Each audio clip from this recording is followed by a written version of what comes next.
I'm your man out of Japan, Jay Contra, and the country of Japan may be closed to tourists and has been for a long time, but I've got a hankering to look at Dreamcast games, so in this video we're going to be a couple of the best video game shops that you will ever see in your entire life, and we're going to start out with Trader in Akihabara. You're going to find some great deals here and an amazing selection of games. Let's see what we've got up front. We've got Street Fighter Third Strike over there on the left. We've got Capcom vs. SNK Millennium Fight 2. Love Capcom vs. SNK. Fantastic game and a series as well. We've got there on the right US Shenmue, which is the craziest release that I've ever heard in my entire life. You may have heard of Shenmue, of course, but what if I told you that in Japan, Yu Suzuki was so crazy that he decided that there should be an English release of Shenmue in Japan. Just to get the full experience of that English voice acting, you've got to pay very nearly $90 for this special copy of US Shenmue. And so special is it that it actually has the American packaging for a Dreamcast games. You can kind of see that Japanese Dreamcast games are packaged just a little bit differently than they are out in the West. They released the full-on US release of Shenmue in Japan for some reason. Here we've got actually a couple of sealed games. This is really interesting here. We've got Capcom's Mars Matrix there on the left, a fantastic shooter that I'd really like to have one of these days. And then there on the right, a Josh Prod production that is in sort of, I guess what you could say, a later release Dreamcast game that you know, there's a big homebrew, or I mean almost kind of corporate homebrew at this point, where you've got these development companies that are putting out Dreamcast games far after the Dreamcast sadly went away. But here we've got, well, I don't even know what to call that. It's a mill CD, by the way, so I think you have to have a special Dreamcast to actually even read it. There we've got Border down there on the left going for, wow, a cool $170. That's the unfortunate thing about the Dreamcast, is that some of these games are really getting pretty expensive. And actually now, so I should tell you that I filmed this in May of 2020. And looking at some of these copies here, when I'm comparing them to the prices that you'll see today, you can actually kind of feel that Dreamcast has actually really gone up over the last year, particularly in Japan. Gunbird 2 there in the center, going for about $50. Gunbird 2 is fantastic. This is the Dreamcast release. There's also for the Sega Saturn, there's Gunbird 1, which is a fantastic game. Code Veronica is probably my favorite sort of traditional Resident Evil, and thank goodness that the version for the Dreamcast, the OG version, I believe, is going for $15. Well, I mean, this is the Kanzenban, this is the complete version, but the Dreamcast release of Code Veronica is the original release. And there on the right, we've got Lack of Love going for $60, so I think was made by the guy who made Moon for the PlayStation, if I'm remembering correctly. Couple of anime games. There's a lot of anime games that came out for the Sega Saturn and the Dreamcast. I'm not familiar with many of them. We've got Sakura Taisen 2 there on the right, going for about $30. Look at this beautiful translucent reddish pink visual memory. I think that's new. I don't think it's been opened. Look at that, going for $20. I love see-through plastics on electronics. Makes them less scary. I've got the translucent pink Dreamcast, the Hello Kitty Dreamcast, I'm a big fan of. Here we got this new nice cool black US Blue, they call it, going for $25 there. Controller there on the right for $25 as well. And then there's the Sonic, the 10th anniversary birthday pack, which I think has Sonic Battle 2. You've got Capcom came out Vampire Chronicle for matching service. Lots of Capcom games came out in the Dreamcast. Kind of underappreciated how well that Capcom supported the Dreamcast back in the day. Echo the Dolphin. I've not played Echo the Dolphins, but I know the one for the Sega Genesis is pretty well loved. Capcom vs. SNK 2, one of the best soundtracks for, I would say, any game ever. Also plays phenomenally. One of my favorite fighting games.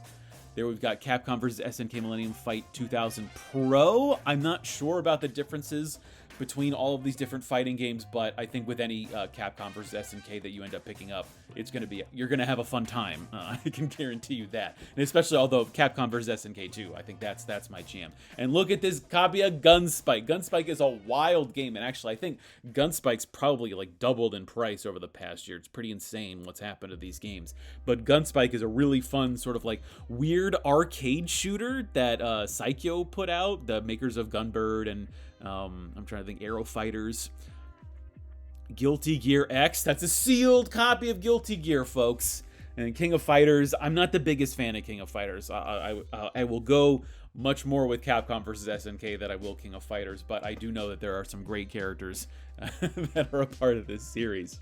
Well, we've got lots of King of Fighters games. Yeah, SNK also put out a lot of games on the Dreamcast as well. Here is Shenmue. That's the OG Shenmue. You notice that's only like $10 compared to US Shenmue's $100. Marvel vs. Capcom. This is the fighting game that I really, really want to play. And it's actually, I think, it's insane that we have not received a new Marvel vs. Capcom in a long time, considering how much bigger Marvel is now. And I would say how much bigger even Capcom is now in terms of the fighting game community. It's really insane that we haven't gotten a new one. Frame Gride, I'm not familiar with that. It's a From Software joint, going from Frame Gride to Dark Souls to Bloodborne.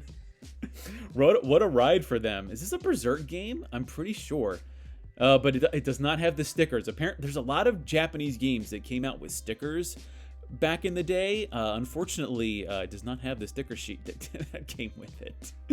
What am I pulling next? I keep wanting to say this is Art of Fighting. Whenever I see the kanji for this game, it's an old Neo Geo series, more Code Veronica.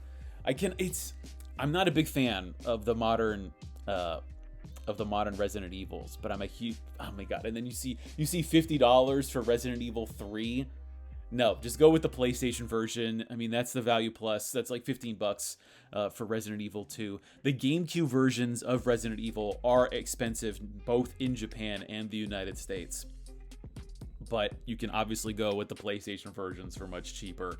Although I think the Dreamcast and the GameCube releases probably have a little bit better graphic quality to them because they've got the higher resolution. Bunch of Dreamcast games there is such a deep library on the Japanese Dreamcast that one of these days I would love to go through the whole library, get an SD card reader so that I don't have to pay $200 for Border Count. And just be able to experience the full library. More Street Fighter. That's, the Sega Saturn, the Dreamcast, they had so many fighting games that were released for the system that it's kind of hard for me to make heads or tails of it. But then there is the best Street Fighter game there, Street Fighter 03. Yes, it's not the arcade perfect version that came out for the Sega Saturn, but you're going to have so much quality fun coming out of the Dreamcast. Oh yeah, and then the JoJo game that came out for the Dreamcast, that's supposed to be very good as well. Actually pretty cheap for like $25. The original Jet Set Radio going for $20 there. There are still great deals to be had on Dreamcast games in Japan. Shenmue 2, also great. Shenmue 1 I thought was good. Shenmue 2 I think really refined the Shenmue 1 formula and made an even better game.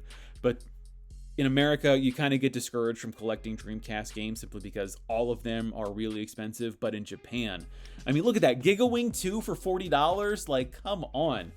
Like, that is a deal.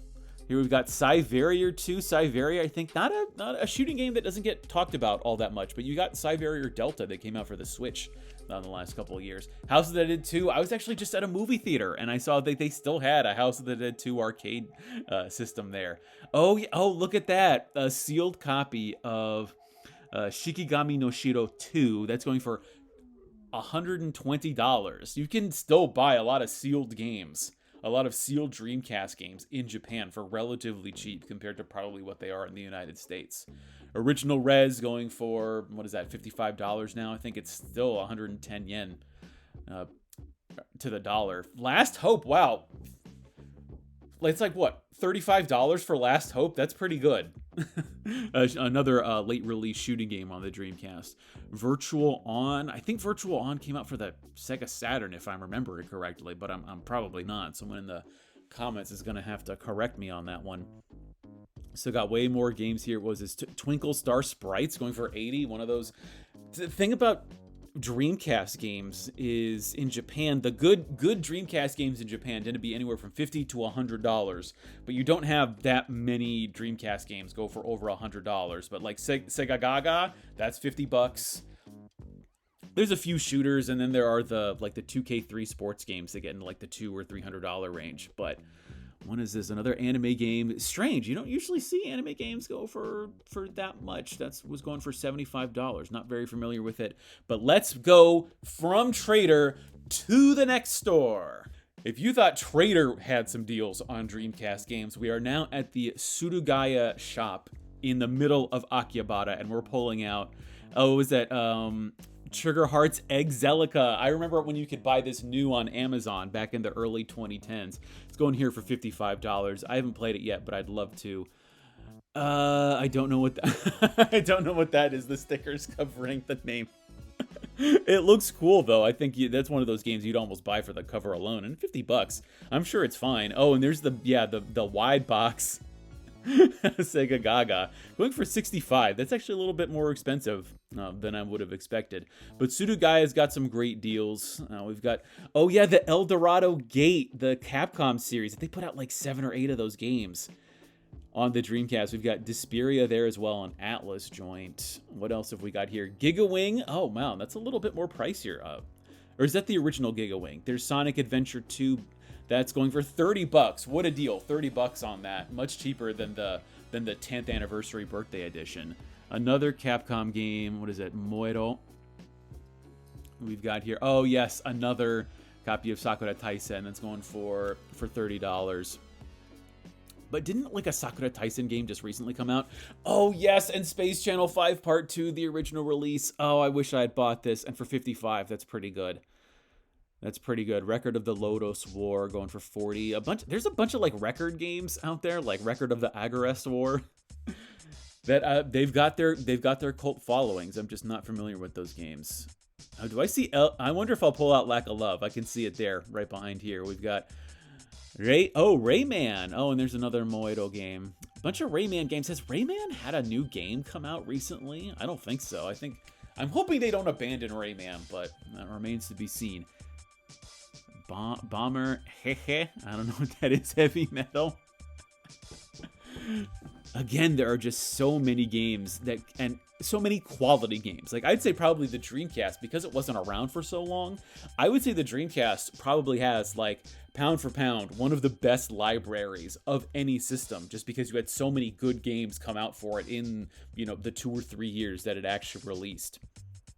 There's Gunbird 2. You can actually, if you want to play Gunbird 2, you can get the Psycho shooter. I think it's the Bravo collection for the Switch. It's got Gunbird 1 and 2 on it, and they're both phenomenal games. Another phenomenal game is Bangayo.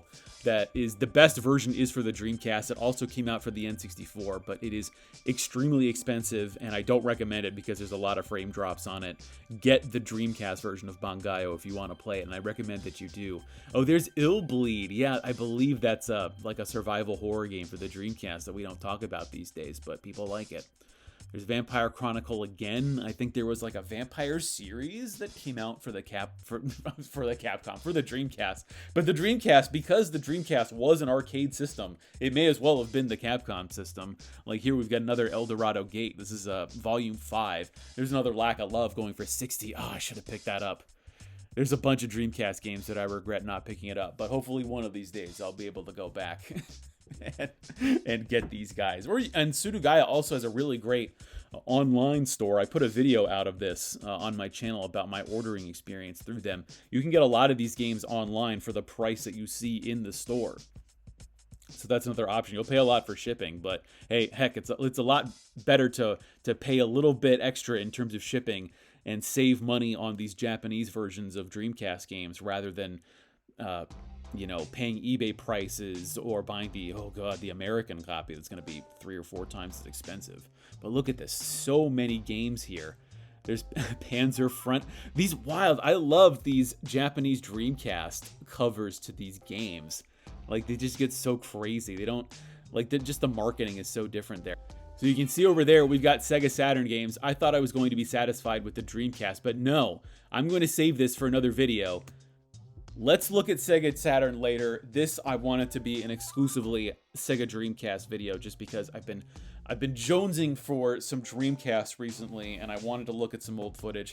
I hope you've enjoyed looking at this little, I'll say a little snapshot, a relic in time of what it was like hunting for Dreamcast games back in, gosh, the May of 2020. It's now been about a year and a half since I left Japan, and really a year and a half since Japan closed to all tourism. Who knows when it's going to open back up, but when it does, rest assured, I will be going back and I'll be picking up some Dreamcast games. I've been your man out of Japan, Jay Contra. Thanks for watching, and mahalo.